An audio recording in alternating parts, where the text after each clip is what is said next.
Buongiorno tutti, welcome back to Florence. I'm standing in front of the Palazzo Pitti. This is the big palace. It's actually the third palace that the Medici owned, and was the third version of the, Palace of Florence, where the leaders lived and governed. In fact, this morning I went to the first palace that the Medicis created and had as a home. At which point they moved over to the Palazzo Vecchio, and then they bought this huge complex from a man named Luca Pitti, and they decided to turn the place into a palace and decorate it appropriate to a palace. It was actually the head of the local government of Napoleon when he took over around here. And it eventually was handed over to the city of Florence by the king of Italy. I think 1919, somewhere around there. And so now it is the largest of the museums in Florence. And it has an amazing collection of Renaissance art, mostly, or of note. There's a lot of Rubens and a lot of Raphael, including the very famous photo of, or a painting of a short person, or a little person. He was a very famous friend of one of the Medicis, I can't remember which, and he got painted a lot. So, but what's interesting is Borzini created a painting, both a front view and a back view, to kind of create the impression of a sculpture, which is kind of interesting. I have a couple of pictures of that, but it was really cool because, again, I've read about those kinds of things, and then you see it up close, and it makes it a little bit more special. Quite interesting. But that's what I did today.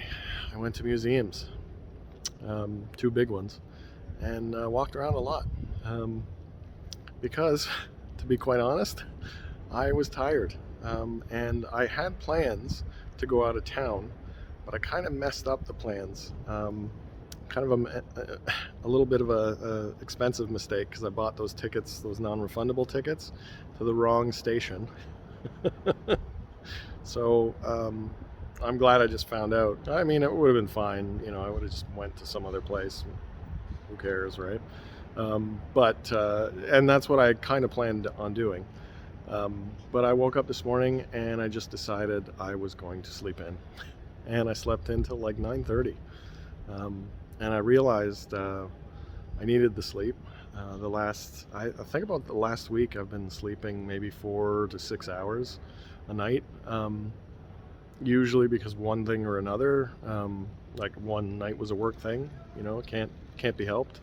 Another one was the washing machine. I showed pictures yesterday. They finally came in, and I had to be there between 8 and 9 yesterday morning, which conflicted with my cooking class and the whole thing, right? So I think I was just under some bad timing for sleeping, and I really have to give people credit who can sleep 4 hours or 5 hours or even 6 hours a night and be perfectly fine, function normally. But I am such a grumpy sleeper, or I guess a grumpy non-sleeper. Need 7-8 hours, need it, otherwise I can't even cope, right? And I'm very grumpy, and so I think I just it just kind of caught up to me. And so I woke up this morning at 7 to it's actually funny, the church bells woke me up at 7, and it's like, if something like that would happen at home, I would be so grumpy, and I'd be up and just like, oh, what's happening? Why are they, doing that so early in the morning? That kind of thing. But it's so nice. Like, it's not the first time it's happened. And what generally happens is bong, bong, bong. I wake up and like, oh, that's so nice. and I wait for them to end, and then I go back to sleep, and it's all lovely. And this morning, I just kind of woke up, heard the bells, and was like, yeah, you know what? I gotta sleep. I think I gotta sleep. So I just shut off whatever alarm I had and I slept in. And then I figured, okay, well, I'll just try to go in some museums, and that was it. And what was interesting is by the time I headed out, which was like maybe about 11, I was really in the mood for museums. Like I was in that mood where I'm like, I'm just gonna go. I'm gonna take all day, no big deal. I'm gonna stare at this photograph until I'm done with it, and I'm gonna move on to the next, and just do that all afternoon. And that's what I did.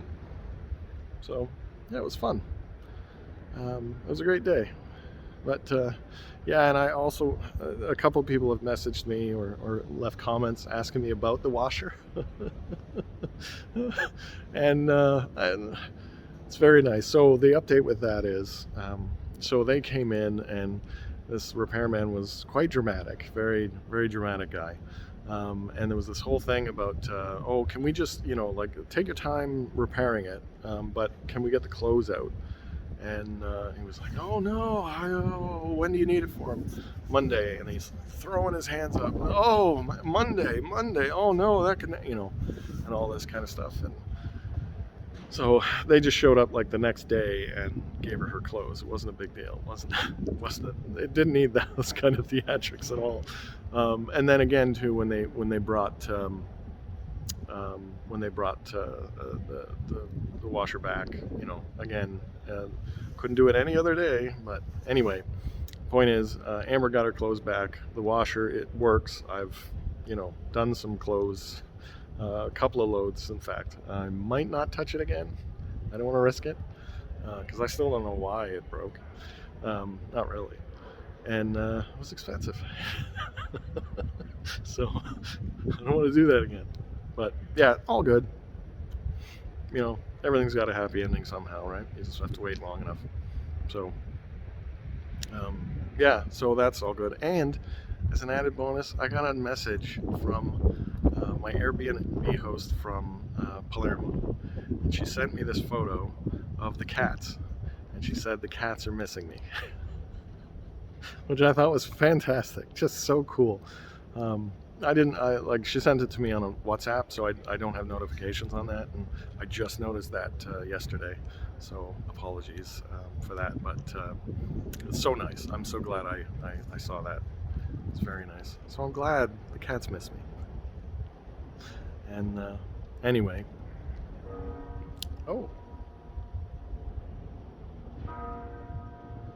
yeah, I might have been annoyed if that interrupted my video, but I don't know. Not at all. Love it. I don't know which one it is. I'm guessing it's the Palazzo Vecchio, which is right there, which is kind of a neat tie-in, because this is the Palazzo Pitti, and the Palazzo Vecchio there. So both of the palaces. Very neat. Fun. So I hope everyone watching this is doing well. I hope you're planning or on your own adventures. And if there's any way I can help out with that, let me know. I'm obviously doing great. Florence is great. I'm well slept and rested. So I'm going to go get myself something to eat and maybe go to bed early. So with that, a domani, arrivederci. Ciao.